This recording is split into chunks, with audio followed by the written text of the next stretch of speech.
کیا اللہ کی عبادت کے لیے کوئی گھر خاص ہونا چاہیے؟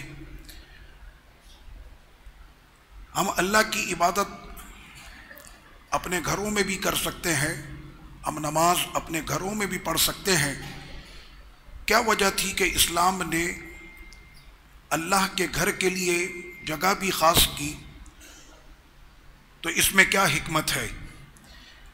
اس کا کوئی جواب مجھ کو دے گا کہ اللہ کے عبادت کے لیے کوئی گھر خاص کرنا اور اللہ کے گھر سے مراد مسجد ہے،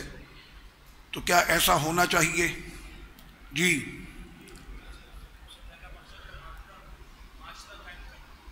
معاشرہ قائم کرنا، ٹھیک ہے، اس پر ہم بات کریں گے بھی معاشرے کے اوپر۔ جی، اس کے علاوہ ہمارے طلبہ، دارالعلوم کے جو طلبہ ہیں وہ بھی ہمارے ساتھ شامل ہیں۔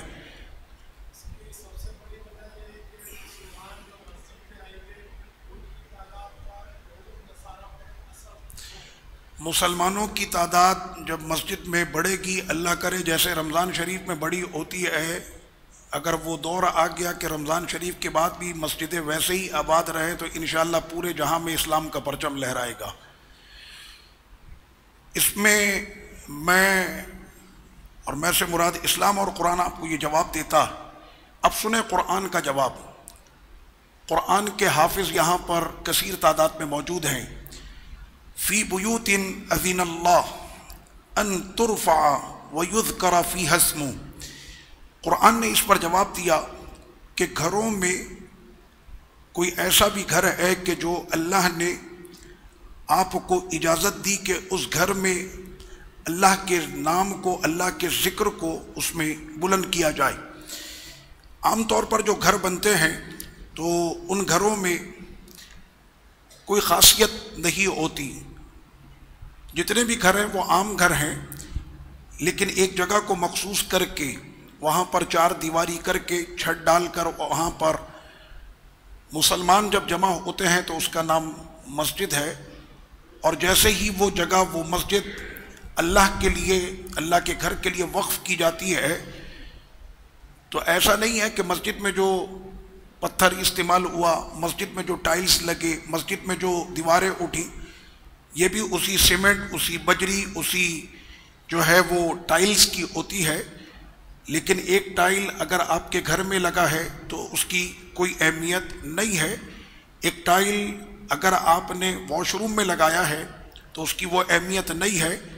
لیکن وہی ٹائل اگر آپ پتھر مسجد میں لگاتے ہیں تو اب اس کی اہمیت یہ ہو جاتی ہے کہ یہاں کوئی چپل پہن کر نہیں آ سکتا۔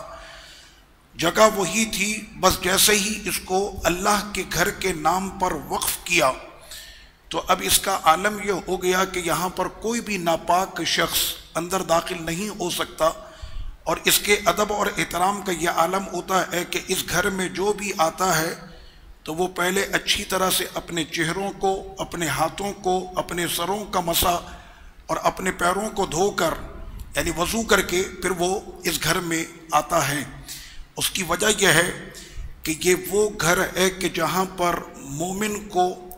قلبی اطمینان ملتا، یہ وہ گھر ہے کہ جہاں پر مومن کو ذہنی سکون ملتا ہے، کیونکہ جیسے ہی اس زمین کو اور اس گھر کو اللہ کے نام سے منسوب کیا جاتا ہے تو روحانیت کا یہ تقاضا ہے کہ اس گھر میں انسان کو اطمینان اور سکون، اور وہاں پر اس کو اپنی دعاؤں کی مقبولیت کا وہ ذریعہ بن جاتا۔